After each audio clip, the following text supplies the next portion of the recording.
Hi, and thank you for joining me for another video. And friends, today I want to discuss with you an idea that has been floating around the Jewish world since at least the Middle Ages. An idea that has not only left the world on its own ethically, but has virtually nullified the whole purpose for the Jewish people being appointed for a special task in the first place. And friends, that's the idea that the Jew is intrinsically special, which is what ultimately occurs when you mix genetics with religion. You no longer just have a group of individuals claiming a land, language, and culture. No, now you have all these, but in some way, all these are endorsed by God. However, in the case of the Jewish people, it was God himself who graced them with all these, but not because of who they were, but rather because of God's ultimate plan for humanity that initially did begin with Abraham, but was meant to encompass and include all willing to emulate Abraham, making the adherents of the faith of Abraham, either genetic descendants or spiritual adherents, members of a people united by faith and action, and not blood. However, today, friends, I think I could help put the issue into perspective for you. It's the idea that the Jew is intrinsically special. Now, where did this concept originate from? And friends, the short answer is Agadot, in other words, folklore. However, friends, I'm sure that the authors of these tales themselves never would have imagined that they would have been used to justify the creation of some Jewish genetic identity.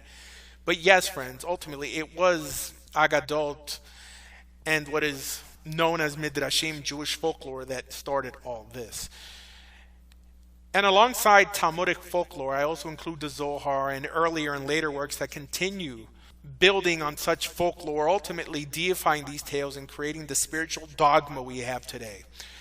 In other words, friends, these works and ideas that originated in the creative minds of men are quoted alongside the words of Torah itself as almost an extension to the Torah, when they actually have no authority in the Jewish religion. And the major problem is that this is when the sin of adding to the text of the Torah actually begins to take shape. When people not only forget to, but intentionally fail to make a distinction between Torah, i.e. the revelation we received from the Almighty, and the words and ideas of men. Not to mention that even the Torah itself contains Pesukim warning us, actually twice, not to add to the commands within it, which does not only include the practical mitzvot, but even those mitzvot dealing with metaphysical beliefs and ideas sanctioned within the text itself. And friends, the failure is really on the part of the rabbis nowadays, who fail to make a distinction, mainly because they were never taught there was a distinction either. And this is why it is so difficult for a Jew to explain what he or she believes without first completely exhausting these made-up works that virtually always contradict each other, ultimately making not just our theology, but also our religion look ridiculous.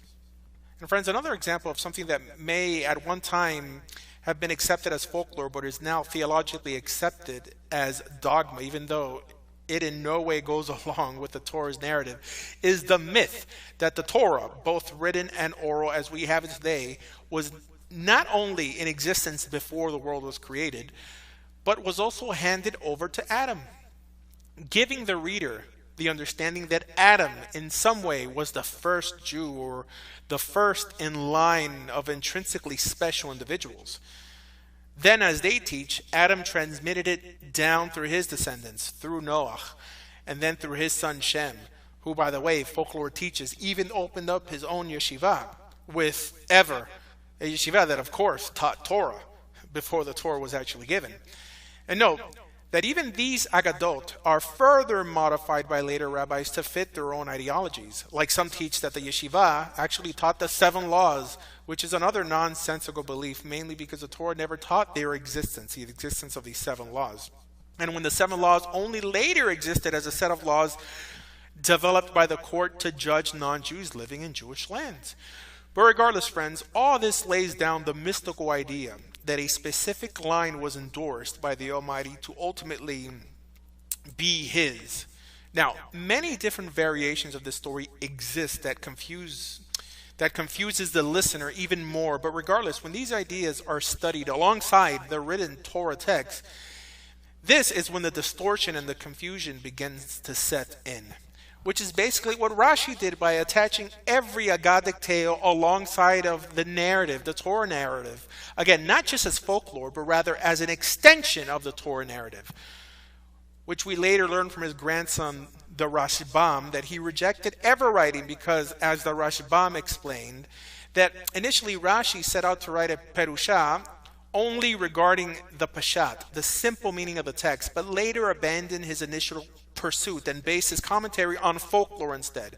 Which is why, as the Rashbam explains, that his commentary, the Rashbam's commentary, was the commentary that Rashi intended to write, again, only on what is considered the Pashat, the literal narrative found in the Torah. And friends, another example people use in their search for intrinsic worth is with the story of Avraham Avinu. Because honestly, if the Jewish people or the belief system exists only within a bloodline, we should see this relevant in Parashat Lech Lecha, where the Torah first describes Avraham, the individual who eventually becomes the father of our faith. So, how does the Torah describe Avraham? Easy, as an idol worshiper, the son of an idol worshiper, and that's all. However, friends, later creative Jews could not leave well enough alone. What do I mean? Friends, that Jewish folklore and legend began to add to the narrative. No, friends, Abraham wasn't just Abraham anymore. As the Midrash teaches, Abraham was born under a lucky star, just like someone else in history. I mean, literally under an actual huge star to signify his supposed special birth. He is then even thrown into a furnace and doesn't burn, to again show us how special he is. And again, all this does not appear in the Torah. He then supposedly learns in his uncle Shem's yeshiva and is even known for destroying idols with his own hands.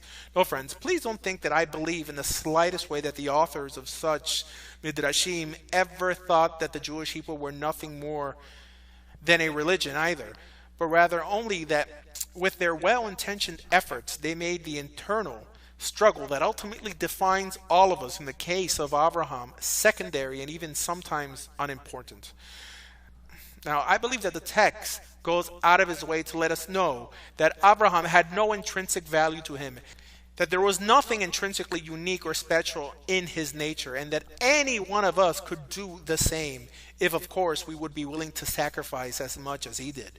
And friends, this is one of the main reasons people attack me, because they make no separation between Torah halacha from Midrash and Agadah. So they hear me teach Hilchot Shabbat in one video explaining the binding decisions by Chazal regarding the keeping of Shabbat, and in another video they hear me dismiss the metaphysical opinions about the supposed complexity of the Creator or some hidden narrative that does not appear in Torah, and then assume that I'm either confused or insane. So they say that I insult the sages. And friends, because they make no distinction between what's binding instruction and what's only disposable, in this case, folklore that's only opinion. Even from a logical level, apart that the Torah and the words of our sages teach us how to interpret them, can you really imagine if everything about every topic that a rabbi speaks about is to be considered binding and ultimately dogmatically spiritually true? Couldn't then they, if they wanted to, rewrite our Torah and then justify it all? Wouldn't that ultimately make us make them God? I mean, this is definitely something to think about, friends, which is why the members of the Sanhedrin, i.e. the sages, Chazal, the Mishnaic rabbis, only were given authority to rule on the practical application of the mitzvot and not in any way allowed to establish the metaphysical or what they knew nothing about, like some supposed hidden narrative in the Torah. So please, friends, don't forget to make that separation. Now, going down the line, they go out of their way to teach that Yaakov was also intrinsically special, even though the narrative teaches that he had not yet known the God of Israel. Even teaching that he learned Torah, not just in yeshiva, but all day in his tent. Again, learned Torah before it was even given. Now, one area that Midrashim and ethnocentrists fail to justify is the existence and ultimate spiritual historical demise of his brother Esav and his descendants. Now, regarding the notion of someone like Esav, who was also supposedly born into the covenant and was able to lose their share of the covenant, teaching us that once a Jew or once in the covenant, not always in the covenant, teaching us that this is not something transferable by blood, at least from a spiritual level. And friends, I would literally be here all day detailing the later folkloric texts that have been written to expound the Torah's narrative, like how the Almighty himself forced the children of Israel to accept Torah on threat of death by holding a mountain over them. So much for free will or taking any responsibility for choosing a Torah life. And friends, the nonsense goes on and on.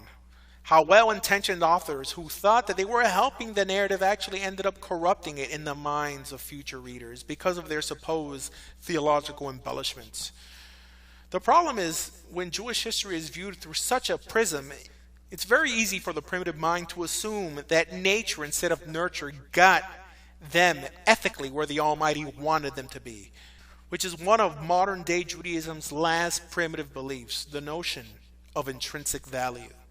They fail to understand how the Torah went out of its way to remind the reader that there is nothing intrinsically special in this world, that everything must be earned and struggled for, especially our status before the Creator and among other people.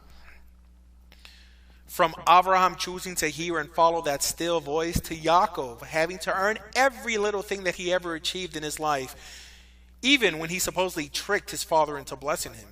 From the children of Israel choosing to listen to Moshe and ultimately following God out of Egypt, to they individually deciding to accept Torah and live for a greater purpose. Everything, my friends, is a choice. The Almighty does not give anything away freely, especially your religious status, only because you may have had a mother who may have identified with a certain religion or people. That, my friends, is not only unbiblical but ethically absurd. So much nonsense has been developed by the rabbis throughout the centuries that have no basis in Torah and ultimately hurts the Torah world. And honestly, it's really our fault for deifying their words to begin with regarding belief and not just practice. So we really just can't blame them.